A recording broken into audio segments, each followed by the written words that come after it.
आइए आज से करते हैं नए संवत की शुरुआत और दीपावली के बाद नए साल की शुरुआत में आप सभी को ढेरों शुभकामनाएं, बहुत बहुत बधाइयां। और जिस तरह का अंत हमने पिछले संवत का किया उसी तरह की दमदार शुरुआत के लिए तैयार होते भारतीय बाजार दुनिया भर के बाजारों से बेहतरीन संकेत। आइए करते हैं शुरुआत शेयर बाजार लाइव की। नमस्कार, आज फिर से चित्तौड़गढ़ से मैं हूं अनिल सिंघवी। नमस्कार, मैं हूं दीपांशु भंडारी। नए साल की अनिल जी एक बार फिर से आपको ढेरों शुभकामनाएं। और कल सर कितने बजे तक चली सेलिब्रेशंस? डाउ को सुला कर आप सोए या उसके पहले ही रेस्ट हो गया था? नहीं, एनएससी की तरफ से जब तक फाइल आई तब तक सेलिब्रेशन चलती रही थी। सुबह 4 बजे एनएससी की फाइल आई और उसके बाद हमने सोचा अब आएगी, उसके बाद डेटा बनाया जाए, लेकिन फाइनली सो गया। फिर सुबह उठकर अब भागते भागते डेटा बनाए। तो जाहिर सी बात है, एनएससी में भी तो काम करने वाले सारे हमारे जैसे ही हैं, सेलिब्रेशंस किए होंगे। तो लेट तक बात यही है दीप कि इस तरह के जब बड़े मौके होते हैं और कुछ ऐसे त्यौहार होते हैं, कुछ ऐसे उत्सव होते हैं जिन्हें रात को ही मनाया जाता है, जैसे कि दीपावली या फिर नए साल का सेलिब्रेशन रात को 12 बजे होता है। काफ़ी लंबे समय से हम इस बात की गुहार करते हैं कि नेक्स्ट डे छुट्टी होनी चाहिए, बाज़ार बंद रहने चाहिए। चलिए, ग्लोबल मार्केट्स के साथ सिंक रहना है, बाज़ार बंद नहीं भी करने हों तो कम से कम इतना काम तो किया जा सकता है कि आधा दिन लेट शुरू करें। जैसा कि हमने 7 बजे बुलेटिन शुरू करने के बजाय 7:30 बजे शुरू किए, तो उतना रिलीफ भी मिल जाए कि कम से कम मतलब है ना, जो टीम रात को 11 बजे घर जा रही है और अगर 4 बजे डेटा आ रहे हैं, उसके बाद सुबह बैठ कर डेटा बनाना पड़ रहा है, क्योंकि हमारी तो जिम्मेदारी है ना अब यहाँ पर बैठ कर एनालिसिस करना है, राइट। अगर नहीं डेटा होंगे तो कैसे एनालिसिस करेंगे? तो कम से कम इतना तो कर सकते हैं कि आप 9 बजे के बजाय 11 बजे बाजार खोल दें, 12 बजे खोल दें, ताकि प्रोग्रामिंग कम से कम 2 या 3 घंटे की भी रिलीफ मिल जाए। तो बड़ी चीज़ें सोचना चाहिए, विचार करना चाहिए, क्योंकि है ना, उत्सव और त्योहारों के रंग में भंग नहीं होना चाहिए। आधा दिन कम ट्रेड करें, कोई किसी को फ़र्क नहीं पड़ता, ये ज़रूरी है।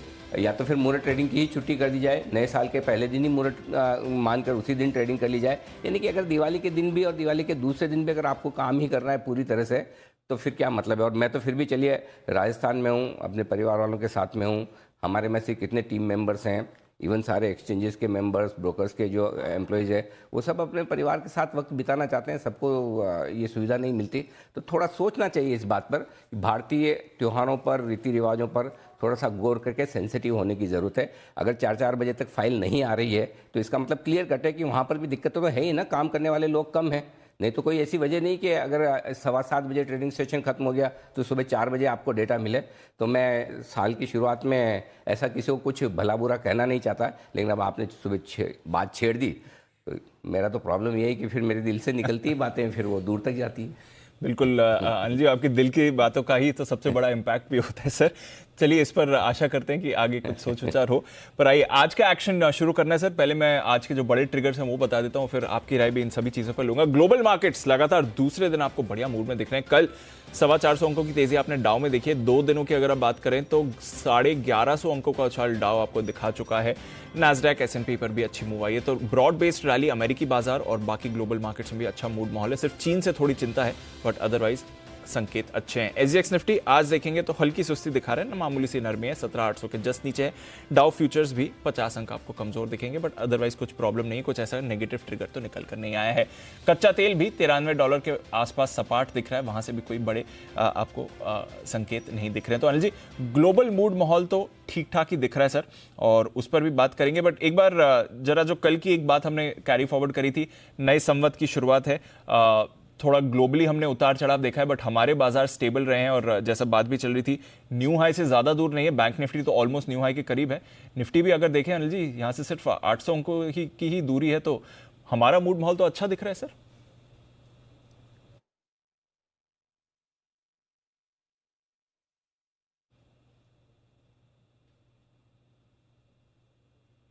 आई थिंक अनिल जी के साथ थोड़ा हमारा ऑडियो डिस्कनेक्ट हो गया, फिर से उनके साथ कनेक्ट करते हैं। बट जो ब्रॉडर पॉइंट मैं बता रहा था वो यही था कि पिछले 1 साल की अगर आप देखें, समवट टू समवट की अगर आप परफॉर्मेंस देखें हमारे बाजार के लिए, तो लगभग सपाट रहे हैं। 1-1.5% की मामूली गिरावट है। और स्पेशली अगर आप ग्लोबल मार्केट के कॉन्टेक्स्ट में देखेंगे तो आपको अच्छी परफॉर्मेंस दिखी है। रिसेंटली भी अगर आप देखेंगे तो हमारे बाजार ने एक बढ़िया परफॉर्मेंस दिखाई है। होल्ड आउट हमने अच्छी तरह से किया, तो वहाँ से तो कोई चिंता के संकेत आपको आते हुए दिख नहीं रहे हैं। अनिल जी, जो मैं सवाल कर रहा था वो कल ही की बात का थोड़ा एक्सटेंशन था कि एक नए साल में जाते हुए न्यू हाई के ऑलमोस्ट बेहद करीब बैंक निफ्टी है। निफ्टी भी अगर आप देखें तो 800 अंकों की ही दूरी है, ज्यादा दूर वहां से नहीं है। तो अच्छी शुरुआत, ग्लोबल वॉलेटिलिटी के बीच हमारे बाजार स्टेबल दिख रहे हैं सर नए संवत के लिए। कोई डाउट ही नहीं है दीप, और हमारे बाजारों के मजबूत होने के कारण अपने हैं। देखिए जिस तरह से इकोनॉमी की ग्रोथ और जिस तरह की इस तिमाही के नतीजे आ रहे हैं, जिन कंपनियों से और जिन सेक्टर से आपको नतीजे अच्छे आने की उम्मीद नहीं थी, वहाँ पर भी नतीजे दमदार दिख रहे हैं। ये इकोनॉमी में अंदर जो मजबूती है वो दिखाता है। आप देखिए बाकी सारे देश इस बात को लेकर परेशान हैं, महंगाई, ब्याज दरें। ऐसा नहीं कि हमारे यहाँ महंगाई नहीं है, ऐसा नहीं कि हमारे यहाँ ब्याज दरें नहीं बढ़ रही, लेकिन साथ में ग्रोथ है। यहाँ जो बड़ा फर्क करने वाला जो एक बड़ा फैक्टर है वो ये है कि एक तरफ महंगाई और साथ ही बढ़ती हुई ब्याज दरों के साथ रिसेशन, मंदी, कमजोरी के संकेत इकोनॉमी से हैं। दूसरी ओर हमारे यहाँ अगर आप देखें तो पूरी तरह से अब भी फर्स्ट क्लास इकोनॉमी तेज़ रफ्तार से दौड़ती हुई दिख रही है। और ये बड़ा फ़र्क है जो कि आपको, और हमेशा आप देखिए इकोनॉमी की ग्रोथ तभी होती है जब महंगाई ज़्यादा हो।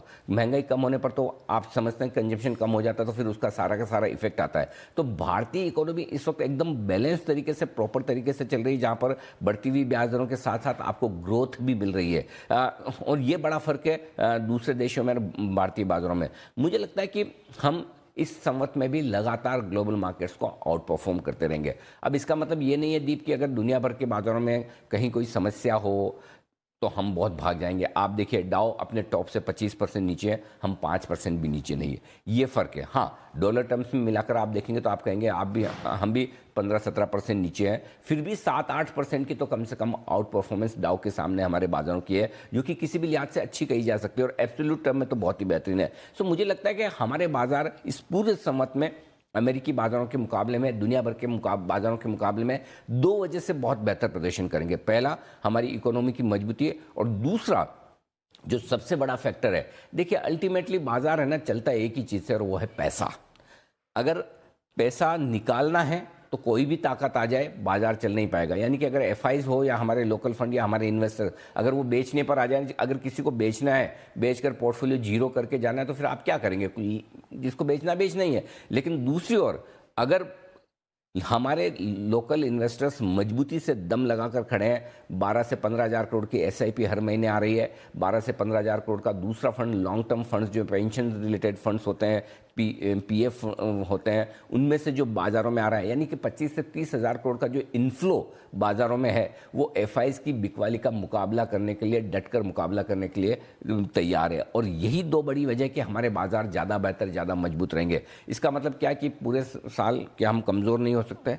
बिल्कुल हो सकते हैं, 100% हो सकते हैं। ग्लोबल मार्केट्स के साथ हमें चलना ही पड़ेगा, लेकिन हम उनके मुकाबले में कम कमज़ोर होंगे, ये 100% आप मानकर चलें। तो इस साल भी भारतीय बाजारों के, और मैं कह रहा हूँ ये इस साल ही नहीं दीप, आने वाले कई सालों तक भारतीय बाजारों की आउट परफॉर्मेंस ग्लोबल मार्केट्स के मुकाबले में बेहतर रहेगी ही रहेगी, इसमें कोई डाउट नहीं। तो इसलिए भरोसा बनाए रखें।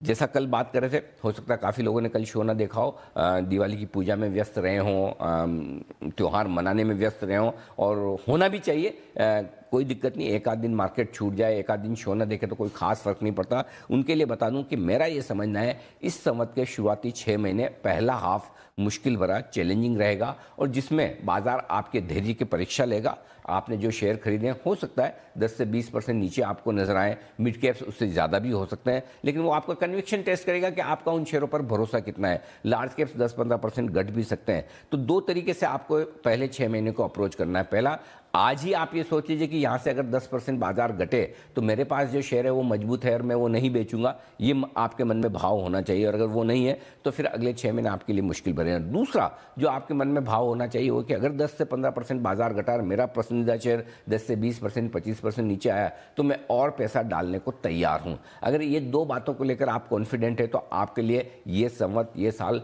बहुत बेहतरीन होगा। और ऐसा बेहतरीन होगा दीप कि इस संवत में आपको पैसा लगाने का भी मौका मिल जाएगा और पैसा बनाने का भी मिल जाएगा। नहीं तो आमतौर पर कुछ साल ऐसे होते हैं जहां सिर्फ आपको पैसा लगाने का मौका मिलता है, वो पूरा साल आपका धैर्य टेस्ट करता है कि भाई आप रुक सकते हैं, रह सकते हैं या नहीं। उसके बाद 1-2 साल बाद पैसा बनता है। लेकिन मेरा ये समझना है ये साल ऐसा हो सकता है जहां आपको पैसा लगाने का भी एक बाजार मौका देगा और उस मौके को आपने पकड़ लिया तो पैसा बनाने का भी मौका देगा। ये सारी राय उन लोगों के लिए जो बाजारों में सीधे सीधे तौर पर शेयर खरीदते हैं। जो लोग फंड्स के थ्रू इन्वेस्ट कर रहे हैं उनके लिए तो रामबाण है।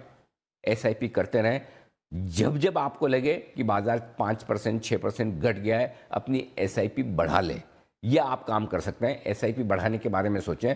सो आई थिंक ये साल भी मैं बाजार को लेकर बहुत पॉजिटिव हूँ, इकोनॉमी को लेकर पॉजिटिव हूँ। छोटी मोटी दिक्कतें आएगी, आप हाईवे पर नहीं दौड़ रहे हैं, आप छोटी गली में हैं, स्पीड ब्रेकर आएंगे, थोड़ी बहुत दिक्कतें इधर उधर से आएंगी, लेकिन उसको पार करके अल्टीमेटली हमें पता है हमारी मंजिल कहाँ है। और अगली दिवाली पर जब आप और हम शो कर रहे होंगे दीप, तब आई एम श्योर हमारे चेहरे ज़्यादा मुस्कुराते हुए नजर आएंगे। एब्सोल्युटली, तो हमारे चेहरे तो वैसे भी हमेशा मुस्कुराते रहते हैं, बट अगली दिवाली जब हम बात करेंगे, ये शो फिर से करेंगे, तब और भी बढ़िया मूड माहौल रहेगा। तो चलिए, एक साल के लिए तो सर आपने बहुत अच्छा मूड हमारे लिए सेटअप कर दिया, मौके मिलने वाले हैं लॉन्ग टर्म इन्वेस्टर्स को, तो अच्छा बाजार दिखेगा ही। बट डे टू डे की भी बात करनी होती है सर, और आज जैसे आप कह रहे थे पूरा ट्रेडिंग सेशन है, पूरा दिन निकालना है। एक ग्लोबल मार्केट से शुरुआत करना चाहूंगा सर। 2 दिनों में तो बढ़िया संकेत आए हैं। 750 अंक फ्राइडे को, कल 400 अंकों की तेजी, 2 दिनों में 1150 अंक और 31,500 पर डाउ आ गया सर। जरा ये ग्लोबल सेटअप समझाएं, कैसा दिख रहा है आपको इस समय? दीपक, ग्लोबल संकेत बहुत ही मजबूती के हैं, इसमें कोई डाउट नहीं है। और 2 दिनों में अगर 1200-1300 पॉइंट की तेजी डाउ में हुई, तो उसके मुकाबले में तो हम कुछ भी नहीं बढ़े। और मुझे लगता है कि आज जब फुल फ्लेजेड ट्रेडिंग सेशन होगा, तो एफआईस की तरफ से खरीदारी के संकेत आते दिखेंगे। एसजीएक्स निफ्टी आपको दिखा रहा है नीचे, राइट, 58 पॉइंट नीचे, और वो दिखा रहा है आपको 17,787 के आसपास। कोई गलती न करें इस मामले में लेकर के आप एसजीएक्स निफ्टी पर नीचे है। कल आप डिस्काउंट पर बंद हुए हैं, राइट। 17,707 की आप 17,730 की आपकी क्लोजिंग है। और अगर 17,730 की क्लोजिंग के लिहाज से अगर आप देखें, तो दीप आप 40-50 पॉइंट ऊपर ट्रेड कर रहे हैं, नए की नीचे। सो एसजेक्स निफ्टी के एडजस्टमेंट को समझ लीजिए। कल की हमारी क्लोजिंग 17,730 की है, और अगर प्रीमियम और डिस्काउंट को छोड़ भी दें, तब भी आप 50 पॉइंट ऊपर है। सो मैं उम्मीद कर रहा हूँ कि हरे निशान में खुलेंगे।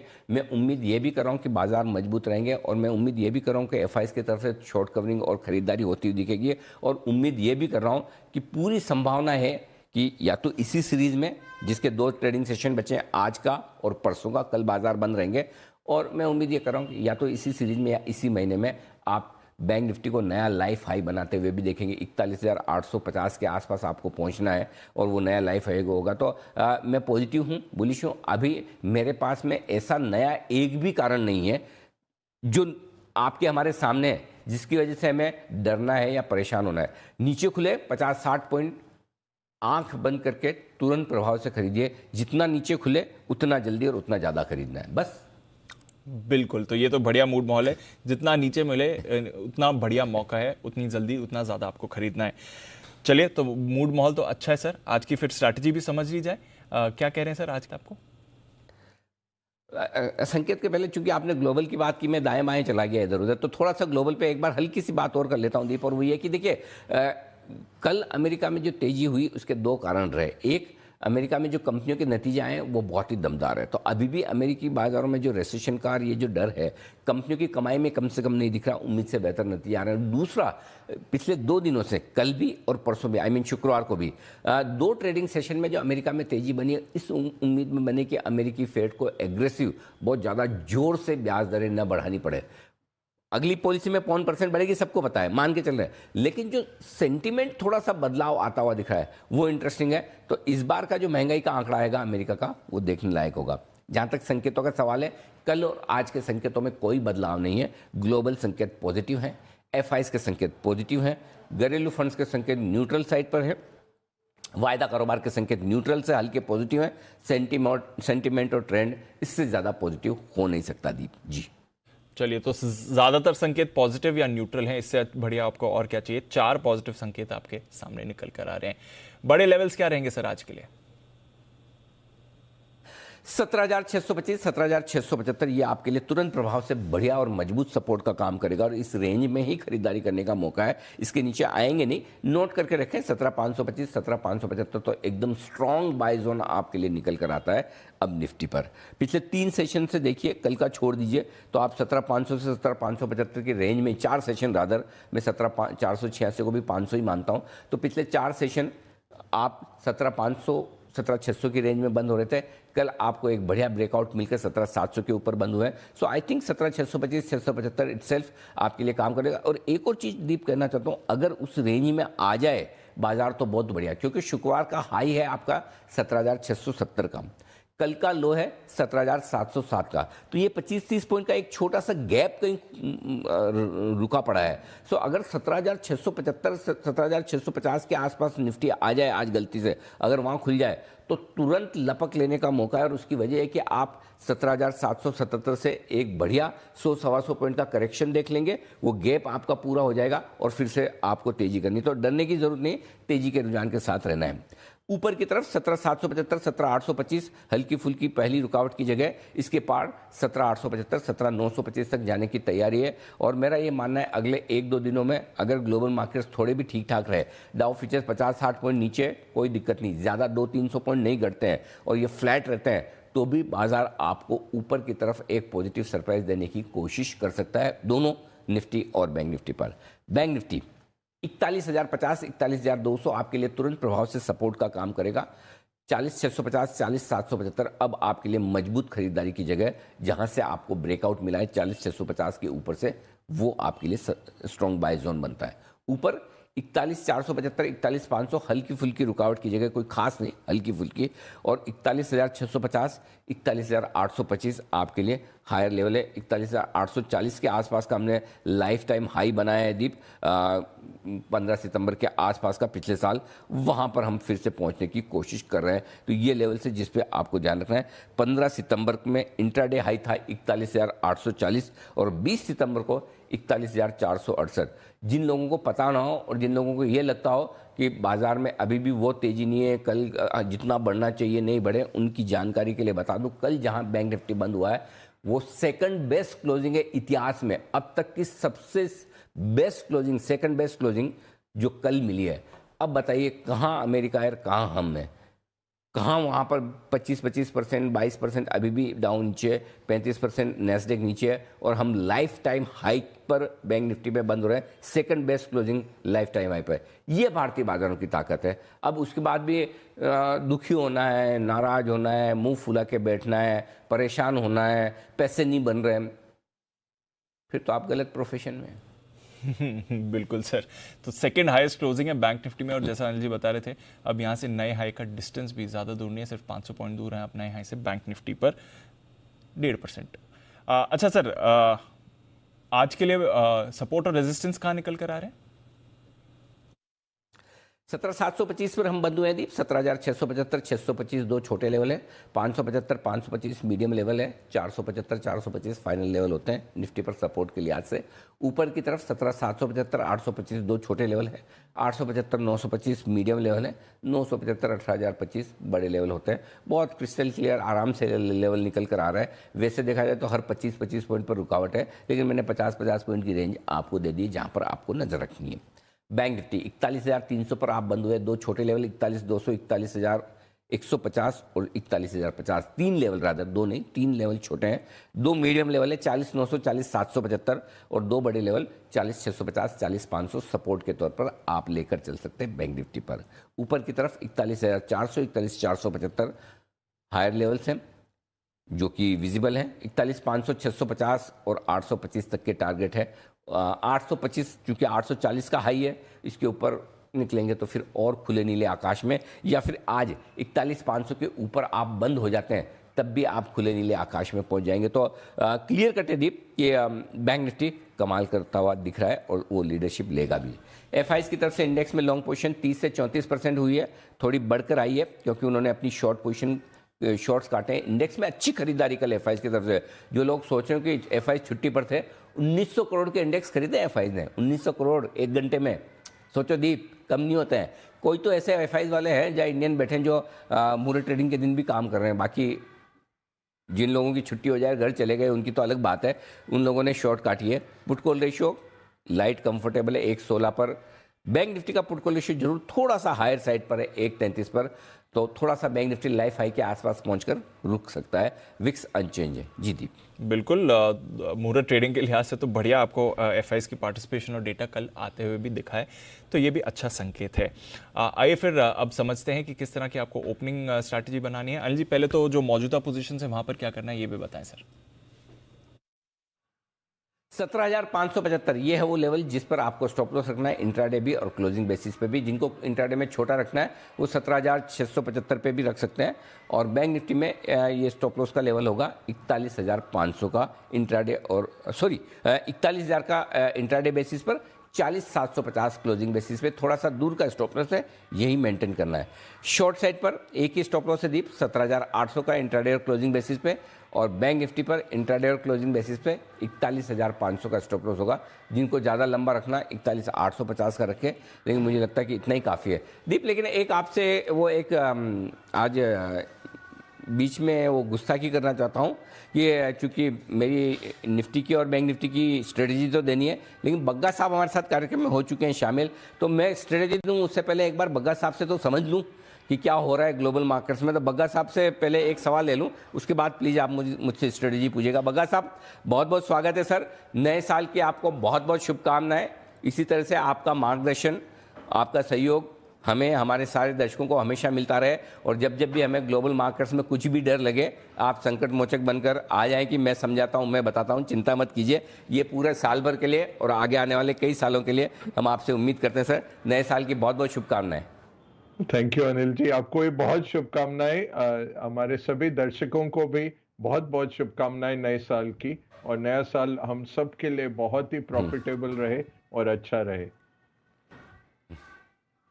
दीप, जब बग्गा साहब को देखता हूँ कि सुबह सुबह 8:15 साढ़े 8 बजे हमारे साथ शो करने के लिए आ गए, तो मेरी सारी कंप्लेन ही दूर हो जाती है। बग्गा साहब हमसे उम्र में इतने ज़्यादा हैं, अनुभवी हैं। अच्छा, उनकी तो कोई मजबूरी भी नहीं है, जॉब भी नहीं कर रहे हैं, करेक्ट? उसके बावजूद अगर सर आकर सुबह शो कर सकते हैं, हमारी सारी कंप्लेन दूर हो गई। हम 3 बजे सोए, 4 बजे सोए, 5 बजे सर आप आ सकते हैं तो हमारा तो आना बनता ही है, बिल्कुल। अच्छा सर, सबसे बढ़िया बात यह कि पिछले 2 दिनों में अमेरिकी बाजार में जमकर तेजी हुई है, दमदार तेजी हुई है। बताएं सर, क्या कुछ बदला है अमेरिकी बाजार में, क्यों इतनी दौड़ लगा रहे हैं?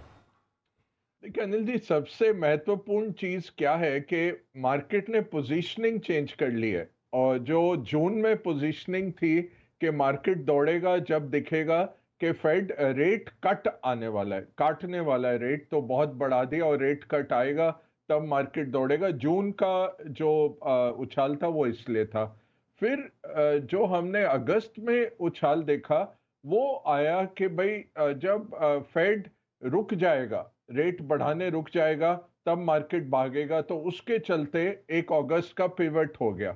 अब जो पिछले हफ्ते की जो मार्केट में इंक्रीज हुई है वो अनिल जी एक पोजीशनिंग चेंज हुई है, जहां मार्केट कह रहा है चलो रेट कट नहीं, चलो ठहराव नहीं। जब फेड कम रेट बढ़ाने लग जाएगा तो 75 से 50 हो जाएगा, 50 से 25 हो जाएगा। जब इस तरह हम पहुंच जाएंगे तब मार्केट दौड़ेगा। तो ये जो दौड़ अभी चल रही है ये पोजीशनिंग की है। इसमें एक राहत की सांस है कि फाइनेंशियल कंडीशंस इतने खराब नहीं हुए, बहुत अच्छी तरह फाइनेंशियल कंडीशंस मैनेज किए हैं फेड ने, लिक्विडिटी विंडोज उसने डाली हुई हैं। दूसरा है कि जो पोजीशनिंग थी मार्केट में वो इतना बेरिश हो गया था कि वहां से उछाल होना बिल्कुल लाजमी था, क्योंकि उससे नीचे जाना मुश्किल है। जब आप जीरो पे पहुंच गए, बेरिश सेंटिमेंट 10/10 हो गया और ऑप्टिमिज्म जीरो पे हो गया, तो उसके बाद क्या होता है, उछाल ही आता है। तो एक बाउंस आ गया। तीसरा जो है सीजनैलिटी चल रही है। ये सीजन जो होता है अक्टूबर के शुरुआत से जनवरी के शुरुआत तक, ये बेस्ट रहता है मार्केट्स के लिए। अमेरिकन मार्केट 1990 से अगर आप देखें पिछले 32 साल में औसतन 7% बढ़ते हैं इस टाइम में। तो सीजनैलिटी आ गई। और चौथा है, कौन सा साल है ये, यूएस प्रेसिडेंशियल इलेक्शन का मिड टर्म का साल है। वो सबसे बेहतर साल रहता है। सबसे खराब साल रहता है जो साल गया, अभी जो गया साल पिछले नवंबर से इस अक्टूबर 31 तक जो साल रहा, वो सबसे खराब रहता है यूएस प्रेसिडेंशियल साइकिल का। और ये जो साल नया चढ़ता है 1 नवंबर से, वो सबसे बेहतरीन रहता है। लगभग 12% औसतन अमेरिकन मार्केट्स इसमें रिटर्न देते हैं। ये 1950 ऑनवर्ड्स के फिगर्स हैं। तो काफ़ी चीज़ें सिंक्रोनाइज वे में अनिल जी इकट्ठी हो रही हैं और उसके चलते हमने एक मार्केट में उछाल देखा है। लग रहा है कि ठहराव आएगा इन्फ्लेशन में, एक ठहराव आएगा सेंट्रल बैंक्स की हॉकिशनेस में, और हो सकता है डॉलर के बढ़ने में भी एक ठहराव आए।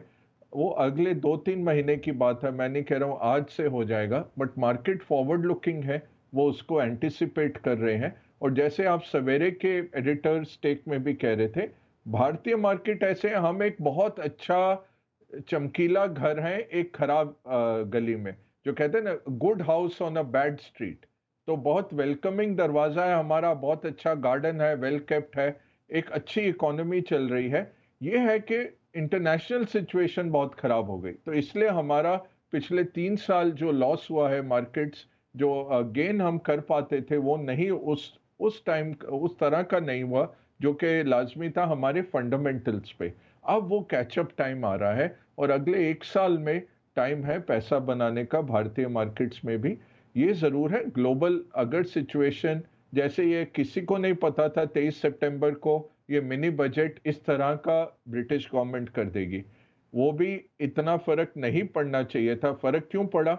मार्केट्स बहुत फ्रेजाइल हैं, सेंटिमेंट टूटा हुआ है, कुछ भी होता है तो कुछ और निकल के कोई माइन का ब्लास्ट हो जाता है, कहीं और कुछ निकल आता है। अब किसी को नहीं पता था कि पेंशन फंड जिनका काम क्या है, पेंशनें आपको देनी है अगले 30 साल 40 साल, वो लेवरेज लेके बैठे हुए थे इतना, और उसको कोई रेगुलेट नहीं कर रहा था। तो वो 1% गवर्नमेंट की यील्ड्स बढ़ी तो उधर तहस नहस हो गया, उनके मार्जिन कॉल आ गए 1.5 बिलियन पाउंड्स के, और $1.5 ट्रिलियन पाउंड्स का मार्केट है, उसके ऊपर कोई रेगुलेटर नहीं देख रहा था, उनको अलाउ किया हुआ था इस तरह का लेवरेज लेने का। तो ये बहुत बड़ा संकट टाला है बैंक ऑफ इंग्लैंड ने। ये अगर बिगड़ता पूरा हमारे को 2008 का लेवल आ सकता था, वो बहुत अच्छी तरह इन्होंने टाला है। तो इससे भी एक राहत की सांस आ रही है मार्केट में कि सक्षम है सेंट्रल बैंक्स। हमें नहीं पता, कुछ और ऐसे अननोन चीजें जरूर हैं मार्केट में जो अभी जहन में नहीं आती हैं, बट सेंट्रल बैंक्स मुस्तैद हैं, तेजी से मूव करते हैं। और इतना बड़ा संकट जो इन्होंने टाला, उसके बाद पॉलिटिशियंस भी अब चौकन्ने हैं कि इस तरह का मिस अनाउंसमेंट ना करें, खराब अनाउंसमेंट ना करें, और उससे भी मार्केट को जरूर हौसला मिल रहा है अनिल जी। तो चलिए, हौसला मिलने के लिए तो कुछ आपके लिए अच्छे फैक्टर्स आ रहे हैं, और आगे फेड की क्या दिशा रहेगी इस पर भी सोच विचार चल रहा है। बग्गा साहब से कुछ और चीज़ों पर भी करेंगे चर्चा। पर अनिल जी, आज की स्ट्रैटेजी की जब हम बात कर रहे थे, नई पोजीशंस, ये सबसे एक्साइटिंग पार्ट रहेगा सर आज के लिए, जो आप कह भी रहे थे अच्छा मौका मिल सकता है। बताएं नई पोजीशंस कैसे बनानी है सर? 17,575 17,625 अगर इस रेंज में निफ्टी आए तो आपको डेफिनेटली खरीदना दीप। ये 50 पॉइंट की रेंज बहुत परफेक्ट है। अगर कल की क्लोजिंग 17,730 की है और अगर 60-70 पॉइंट नीचे खुलता है तो आप उस रेंज में आ सकते हैं। चांस मुझे नहीं लगता, इसलिए मैं ये कहूँगा कि खरीदने के लिए 9:08 पर मैं आपको बताऊँगा। अगर गैप से खुले तो डेफिनेटली खरीदना है, और अगर मतलब 60-70 पॉइंट नीचे खुल जाए तो डेफिनेटली ले लेना है, वहाँ से शुरू कर देना, पूछने की ज़रूरत नहीं। फिर भी स्ट्रेटजी के लिहाज से आप ये रेंज रख सकते हैं। 17,500 का स्टॉप लॉस होगा। 17,675 17,725 दो छोटे टारगेट, 775 800 मीडियम टारगेट, 875 और 925 के टारगेट के लिए करनी है आपको खरीदारी। जो लोग शॉर्ट करना चाहते हैं 17,825 17,925 के रेंज में शॉर्ट कर सकते हैं। स्टिक स्टॉप लॉस 18,025 का होगा।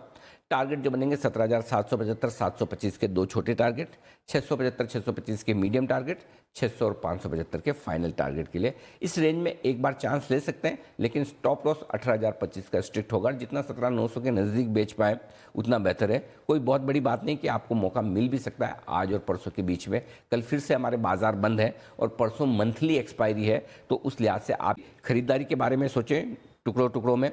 और आपको याद होगा दीप, तब भी हम यही बात करते थे जब 17,000 16,800 की रेंज में थे, तो मैं यही कहता था टुकड़ों में खरीदिए, और नीचे मिले 100 पॉइंट तो खरीदने का मन बनाइए बजाय स्टॉप लॉस के। तो आप दो तरीके से कर सकते हैं। एकदम आप ब्रेकआउट वगैरह पे खरीदना चाहते हैं तो फिर आपको स्टॉप लॉस रिस्ट्रिक्ट रखना है, और आप टुकड़ों में खरीदना बायो डिप्स जानते हैं तो धीरे धीरे खरीदने का मौका देखें। अब आइए बैंक निफ्टी। बैंक निफ्टी में दो तरह की स्ट्रेटजी है दीप। एक तो ये है कि 40,650, 40,800 गलती से अगर इस रेंज में आ जाए, जो कि चांस कम है, तो आपको बैंक निफ्टी खरीदना है 40,500 के स्टॉप लॉस के साथ। टारगेट ऊपर जो बनेंगे 41,000, 41,150, 200, ये दो तीन छोटे टारगेट हैं, 41,275 और 41,400 के बड़े टारगेट के लिए।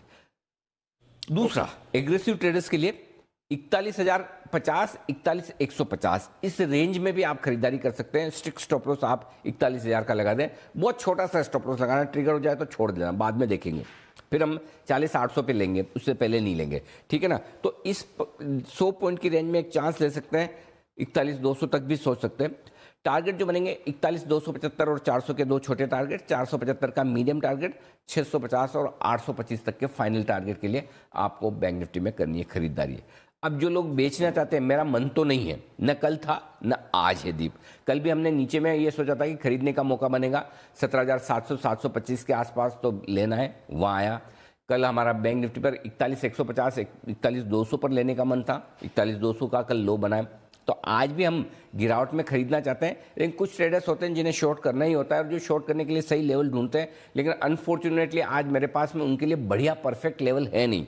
41,500 से 41,825, 350 पॉइंट की रेंज बहुत लंबी और बहुत बड़ी है, इसलिए एग्जैक्टली बोलना मुश्किल है। तो जितना ज़्यादा आप 41,800 के आसपास बेच पाए बेहतर है।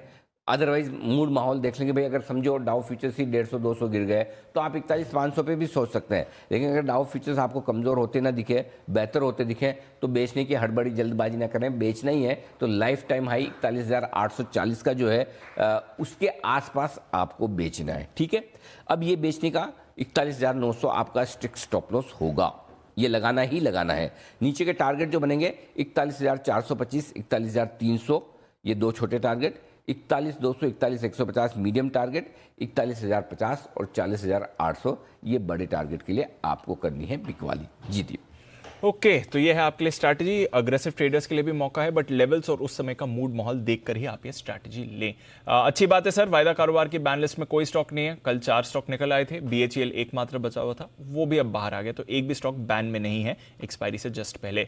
बताएं सर, डेटा के लिहाज से कुछ इंपॉर्टेंट लेवल्स आज के लिए। टाइम ही नहीं मिला दीप, क्या बताऊं मैं। बड़ी मुश्किल से तो मैंने डेटा तैयार किया, भागते भागते 7:57 तक तो मैं स्ट्रेटजी लिखा रहा था, और वो जब आप टीज कर रहे थे मैं एकदम तैयार होकर बैठा हुआ था जब आप शो की शुरुआत कर रहे थे। मैं और ट्रिगर पर हेडलाइंस पढ़ रहे हैं, मेरा मन तो हुआ मैं भी पढ़ूं, लेकिन स्ट्रेटजी तो कंप्लीट हो। सो मेरे को तो डेटा ही देवेश ने बना के कितना 7:30 बजे तो दिए हैं जी। उसके बाद तो इसलिए जितना बता दिया उतना काफी, ज्यादा सवाल मत पूछो। पढ़ाई कम की है। चलिए, बहुत बढ़िया। बिहाइंड द सीन सीक्रेट आप आज सामने सारे रख रहे हैं Anil ji. By the way, Bagga साहब भी इस पर कुछ कहना चाह रहे हैं। जी बग्गा साहब। अनिल जी, मैं बिल्कुल आपसे इस पे इत्तेफाक रखता हूँ। देखिए, अब चाइना में 2 बारी साल में वो छुट्टियां देते हैं, एक नव वर्ष की 2 हफ्ते की, चाइनीज न्यू ईयर में देते हैं, और फिर अक्टूबर में 1 हफ्ते की छुट्टी देते हैं। अब दिवाली हमारा इतना अहम फेस्टिवल है, एटलीस्ट 4 दिन 5 दिन की छुट्टी दी जा सकती है, बाकी छुट्टियां काटिए, बट बहुत मुश्किल है। जैसे न्यू ईयर्स को ये आपके जी जी जी जी सर, जी बगा सर, आप अपनी बात पूरी करें। जी सर। दुनिया भर 1 जनवरी को काम नहीं करती, हम लड़खड़ाते हुए आते हैं 1 जनवरी को और बताने के लिए, और हमारे लिए तो बहुत आसान है कि आप 1-2 क्वेश्चन पूछेंगे, हम बोल लेंगे। आपके लिए लेवल देने, फिर ये स्ट्रैटेजी देनी और पिछले 1 हफ्ते के नंबर तैयार करने, बहुत काम रहता है अनिल जी। तो ये आई थिंक दिवाली की 3-4 दिन की एक ब्लॉक आ जाना चाहिए छुट्टियों का, ताकि सबके लिए आसान रहे। सर 2-3 चीजें, एक तो जो भी लड़खड़ाते हुए तो आते हैं 1 जनवरी को या दिवाली के दूसरे दिन, वो हमारे जैसे टी टोटलर भी होते हैं जो नींद नहीं होने की वजह से लड़खड़ाते हैं। और दूसरा ये कि अगर हमें 8 बजे, अगर मुझे 8 बजे लाइव शो करना है तो मुझे 5 बजे उठना ही उठना है। और आप बिलीव नहीं करेंगे, हमारी टीम तो जितने भी दीप और बाकी सारे लोग तो 5:30 से 6 बजे तो ऑफिस में होते हैं। आप सोचो, NSE की फाइल अगर 4 बजे अपलोड हो रही है तो हमारे तो सारे के सारे लोग 5:30-6 बजे ऑफिस में होते हैं। तो तीसरी बात यह जो आपने कहा कि 4 दिन की छुट्टी, सर हम तो 4 घंटे ही दे दो, हम उसमें खुश हो जाएंगे कि मतलब बजाय 9 बजे के 12-1 बजे शुरू कर देंगे, पहला हाफ डे आपको दे दिया। और अगर 4 दिन हो गए तो सर आपके चरण धोकर उन चरणामृत को मैं ग्रहण करूंगा कि बग्गा साहब ने नए साल की शुरुआत में इतनी बढ़िया बात की। और सर मतलब देश कितना खुश होगा आप सोच नहीं सकते। बिल्कुल, तो सर करवा दो बस, हमारी ना सुनो, बग्गा साहब की तो सुनो प्लीज।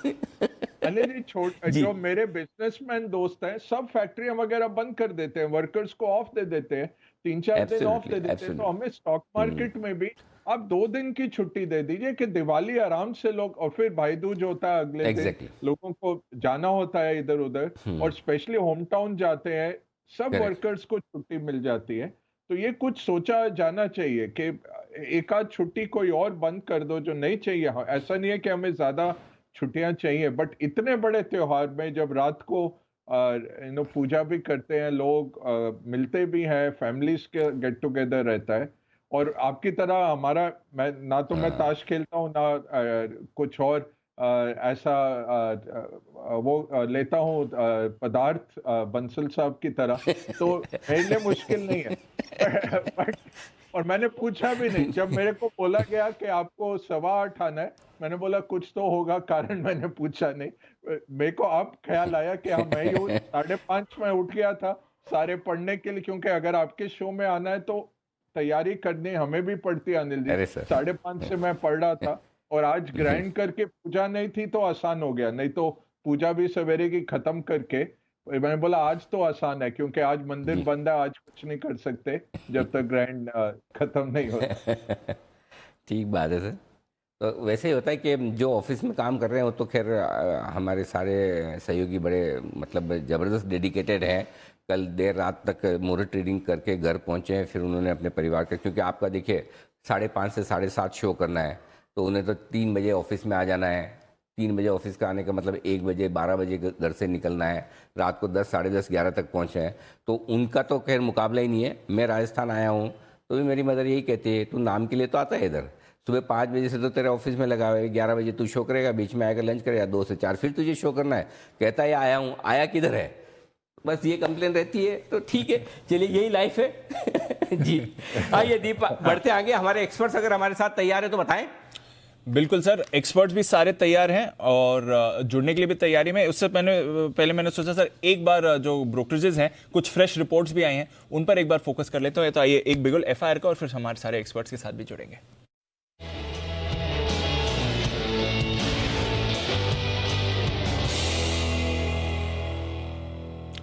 आशीष है मेरे साथ स्टूडियो में। आशीष, खबरें तो कुछ नई नहीं आई है, बट रिपोर्ट्स आपके पास आज भी काफी आई हैं, तो टॉप रिपोर्ट से पहले बताएं उसके बाद। बिल्कुल दीपांशु, बहुत सारी रिपोर्ट्स है मेरे पास, नतीजों के बाद आई हैं। शुरुआत हम बैंकिंग स्टॉक के साथ कर लेते हैं।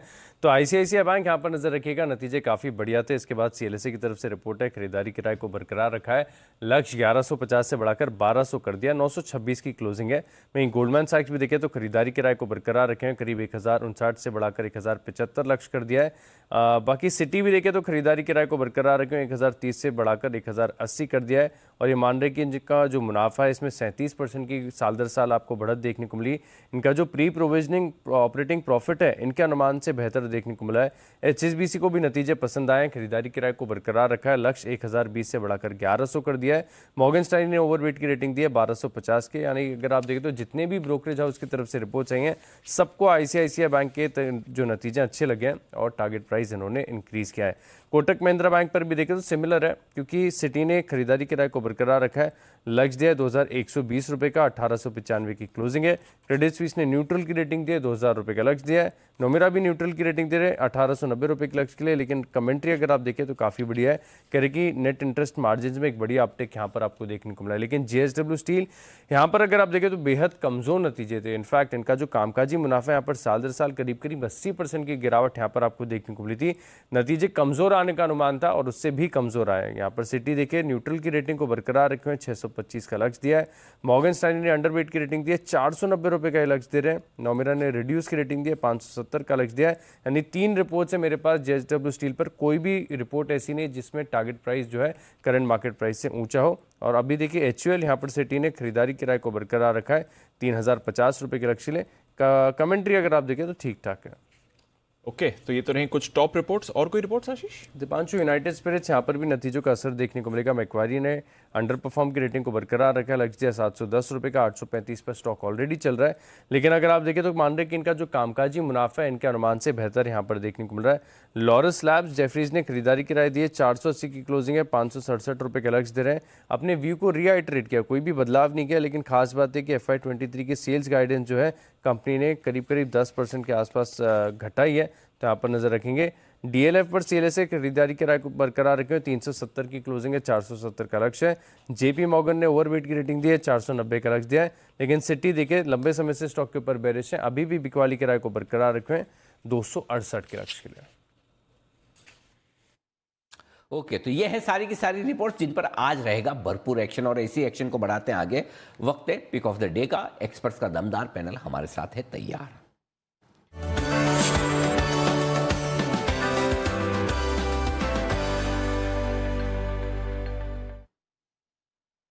नए साल की शुरुआत और लगातार दूसरे दिन हमें कार्यक्रम में एक्सपर्ट्स के साथ शुभ शुरुआत करने का एक बेहतरीन मौका मिला है, और वो है सिमी जी। कल भी हमने सिमी जी के साथ शुरुआत की, आज फिर से सिमी जी के साथ ही शुरुआत करेंगे। सिमी जी, सुप्रभात, नए साल की शुभकामनाएं। बताएं आपका pick of the day.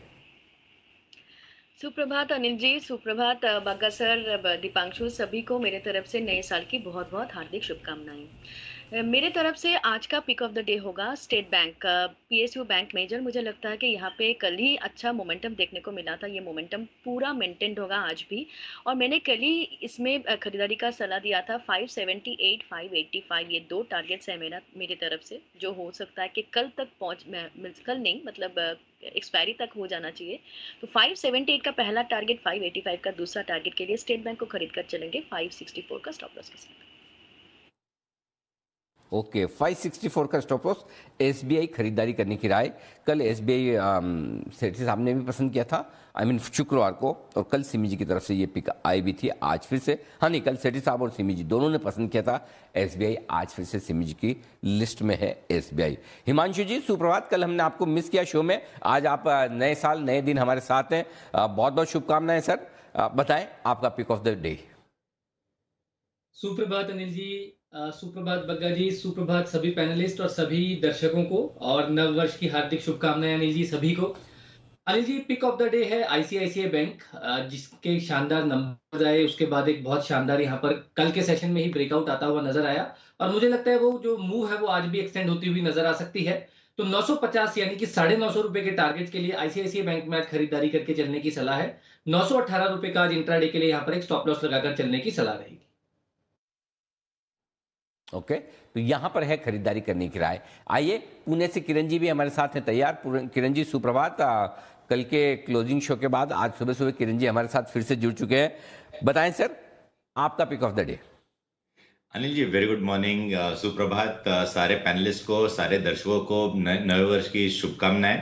Anil जी, मेरा तो कल भी ICICI बैंक ही था, तो हिमांशु ने ले लिया है वो, तो मेरा अभी और दूसरा कोई स्टॉक नहीं है, पर मेरा मानना है कि ड्यूरिंग द डे कोई अच्छे ब्रेकआउट आएंगे तो उसकी बिल्कुल भरपाई कर देंगे।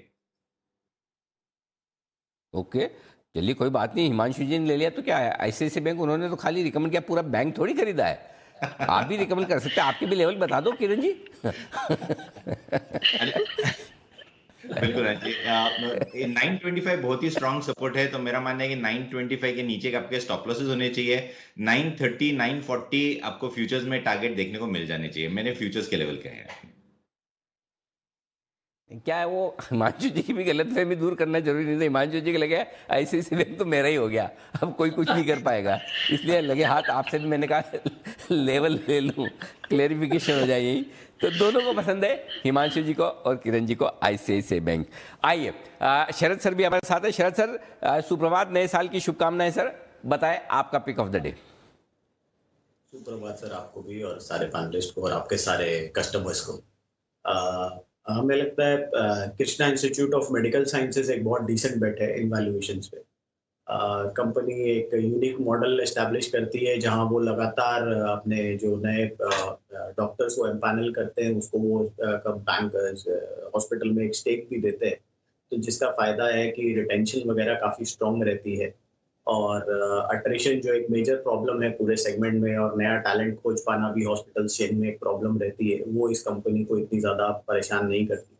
अभी लगभग 3050 बेड्स हैं हॉस्पिटल के पास। ये इस कैपेसिटी को लगभग 66% से बढ़ाएंगे अगले 1-2 सालों में। तो हमें लगता है ये एक बहुत डिसेंट बेट है, कॉस्ट वगैरह भी कंट्रोल में है, तो रिटर्न रेशियोज भी काफ़ी स्ट्रॉन्ग रहने चाहिए। और जैसे जैसे ये कैपेक्स भी प्ले आउट करता है तो कंपनी में ग्रोथ काफ़ी रोबस्ट रहनी चाहिए। तो 2000 रुपये का लक्ष्य हमें लगता है, जो कि FY24 की नंबर्स को लगभग 40 टाइम में डिस्काउंट करता है। तो 2000 रुपये के लक्ष्य के हिसाब से किम्स एक बहुत बढ़िया बेट लगती है in valuation. Krishna institute of management science, medical science या फिर किम्स, ये है वो स्टॉक जो पसंद है शरद जी को 2000 के टारगेट के लिए, निवेश के लिहाज से यहाँ बन सकता है मौका। बग्गा साहब हमारे साथ हैं और बग्गा साहब से एक राय ब्रिटेन की राजनीतिक माहौल पर भी लेनी है। नए प्रधानमंत्री ऋषि सुनक साहब होंगे, ये घोषणा हो चुकी है। क्या कुछ बदलेगा उनके आने से? और दूसरा, हमारे लिए, भारत के लिए और साथ ही दुनिया भर के बाजारों के लिए क्या कुछ उनके आने के बाद बेहतर होने की उम्मीद कर सकते हैं, या फिर ये और खराब नहीं होगा, ब्रिटेन में जितना होना था वो इससे ज़्यादा खराब नहीं होगा? क्या समझ के चलना चाहिए सर? जी अनिल जी, स्टेबिलिटी है, क्योंकि इतना कुछ खराब नहीं किया था 23 सितंबर को, बट जैसे मैंने कहा कि मार्केट्स बहुत फ्रेजाइल लेवल पर हैं और लिक्विडिटी पहली बारी कम हो रही है लगभग 14 साल के बाद। 2007-8 में इस तरह की लिक्विडिटी निकली थी बाजारों से। इन्फ्लेशन बढ़ी है 40 सालों के हाईस पे, तो उस लेवल पे सेंटिमेंट बहुत फ्रेजाइल है और अननोन एरिया से आपको संकट आते दिखता है। अब ये 23 सितंबर के क्या फॉल आउट हुआ कि जो पेंशन फंड्स ने लेवरेज लगा के अपने लॉन्ग टर्म इन्वेस्टमेंट किए हुए थे, जो LDI कहते हैं, लाइबिलिटी ड्रिवन इन्वेस्टमेंट्स, कि आपको लंबी अवधि तक पेंशन देनी है और आपके पास जरिया कम है देने का, तो आप और उसको बॉन्ड खरीदते हैं, उसी बॉन्ड को फिर से बैंक को दे देते हैं एज कोलैटरल और बॉन्ड खरीद लेते हैं। इस तरह कर कर के आप अपना रिटर्न्स बनाते हैं पेंशनर्स को देने के लिए। बट क्या होगा जब रेट बढ़ेगा, वो किसी का नहीं था, किसी रेगुलेटर ने ये नहीं देखा हुआ था। बैंक्स के ऊपर, हमारे ऊपर बहुत स्ट्रॉन्ग एक रेगुलेशन रहता है और हमें सिस्टमैटिकली करना पड़ता है। अगर इतने डिपॉजिट निकल गए तब हम क्या करेंगे, कहाँ से हम लिक्विडिटी लाएंगे, क्या क्या हमारे पास लाइंस हैं। स्पेशली 2008 के बाद बहुत स्ट्रॉन्ग बैंक्स के ऊपर रेगुलेशन आ गया। ये पेंशन फंड्स में जो इन्होंने म्यूचुअल फंड्स को दिया हुआ था चलाने के लिए, बहुत बड़ा लेवरेज बैठा हुआ था। तो ऐसा नहीं है कि ट्रस्ट ने ही सब कुछ खराब किया, बट ये था कि उनसे गलती हो गई, बहुत जल्दी बिना सोच विचार के उन्होंने मूव किया। और ऋषि सुनक के क्रेडिट में ये बोलना पड़ेगा कि जब उनकी इलेक्शंस चल रही थी जुलाई में, उन्होंने कहा था कि ये जो ट्रस्ट कह रही हैं इससे बहुत तहस नहस होगी, इकोनॉमी काफ़ी वॉलेटिलिटी बढ़ेगी, क्योंकि ये ठीक साबित हुए। अब मार्केट वेलकम कर रहा है। एक तो जो ट्रस्ट के स्टेप्स थे वो सारे वापस ले लिए गए हैं। दूसरा है कि ऋषि सुनक, क्योंकि इन्होंने फोरकास्ट किया था, ये ज़्यादा बेहतर समझते हैं इकोनॉमी को। और तीसरा है कि अब स्टेबिलिटी है। कल भी अगर आप उनका वक्तव्य देखें, वो हर जगह स्टेबिलिटी स्टेबिलिटी स्टेबिलिटी की बात कर रहे थे। तो अब इस तरह का कुछ एक्शन ना ही यूके में, बट वेस्टर्न डेमोक्रेसीज में भी आप कह सकते हैं कि इस तरह का एक्शन नहीं होगा। बट हमारा क्या, मार्केट्स, हमारी लाइफ तो मार्केट्स हर वक्त इंटरेस्टिंग बनाता है। तो यहाँ पे संकट कम हुआ, बट वो चीन के जो नए एम्परर बने हैं और जिन्होंने अपने सारे जो जी हुजूर वाले लोग थे पोर्टफोलियो में भर लिए, तो उसके कारण मार्केट्स थोड़े विचलित हुए। चाइनीज मार्केट में सेल ऑफ है, तो कहीं ना कहीं कुछ ना कुछ तो होता रहता है। बट ये जो ब्रिटेन का मूव है अनिल जी, ये स्टेबिलिटी की तरफ है और अब लगता है अगले 1-1.5 साल बहुत एक स्टेबल सरकार ये चलाएंगे। कितने प्राइम मिनिस्टर हो गए, 4 तो वित्त मंत्री हो गए इनके, 4 प्राइम मिनिस्टर हो गए पिछले कुछ सालों में। तो ये कहते हैं जैसे ब्रिटाली बन गया है। इटली के तो प्रधानमंत्री हर 1-2 साल में बदल जाते हैं, तो वैसा ही ये ब्रिटेन का हाल हो गया। कि टेरेसा मे से या कैमरून से टेरेसा मे आई, उससे जॉनसन आए, जॉनसन से फिर ट्रस आई और ट्रस से अब ऋषि सुनक। अब लगता है कि 1-1.5 साल अगली इलेक्शन तक ये इसको आराम से हैंडल करेंगे। यही मार्केट्स की शुभकामनाएं हैं इनको कि ठीक तरह से ये हैंडल कर पाए। बिल्कुल ठीक बात है, तो उम्मीदें काफ़ी है, देखते हैं उम्मीदों पर कितना खरा उतर पाते हैं। बहुत बहुत धन्यवाद सर, आज सुबह सुबह आपने समय दिया और हमारे दर्शकों को हमें पूरा मार्गदर्शन दिया ग्लोबल बाजारों पर। बग्गा साहब का बहुत बहुत शुक्रिया। आइए बढ़ते हैं आगे और सुमित जी हमारे साथ तैयार हैं अपनी आज की बेहतरीन पिक के साथ। सुमित जी सुप्रभात, बताएं सर। नमस्कार अनिल जी, गुड मॉर्निंग। अनिल जी, आज का पिक ऑफ द डे के तौर पे एलएनटी को सिलेक्ट करना चाहिए। एलएनटी के अंदर एक मोमेंटम बना हुआ है, एलएनटी चार्ट के ऊपर बढ़िया दिख रहा है और एलएनटी ने पिछले कुछ दिनों में परफॉर्म करने का शुरुआत भी किया हुआ है। तो मेरे को ऐसा लग रहा है कि एलएनटी यहाँ से अभी ऊपर की तरफ जाएगा। इमीडिएट टारगेट तो ट्रेडिंग के लिहाज से 1940-1950 के बनेंगे और नीचे में 1870 का इसके अंदर ट्रेडिंग के लिहाज से स्टॉप लॉस बनेगा। मेरे को लगता है कि थोड़ा सा लंबा नजरें रखेंगे तो ये 2000 का लेवल भी क्रॉस करेगा। तो फिलहाल इसको 1900 के आसपास खरीदारी करें, 1870 के स्टॉप लॉस से 1940-1950 के टारगेट के लिए। टॉप गेनर रहा था एलएनटी और बढ़िया मूव आई है, आज भी मोमेंटम इस पर आपको अच्छा दिखेगा। कुछ बड़े स्टॉक्स में आपको ब्लॉक डील्स भी होती दिख रही हैं। ITC, ICICI bank pre open window में कई सारी ब्लॉक डील्स इस पर हुई है, नजर आएगी इन काउंटर्स पर आइए उससे पहले करते हैं शुरुआत फर्स्ट ट्रेड की हेडलाइंस के साथ।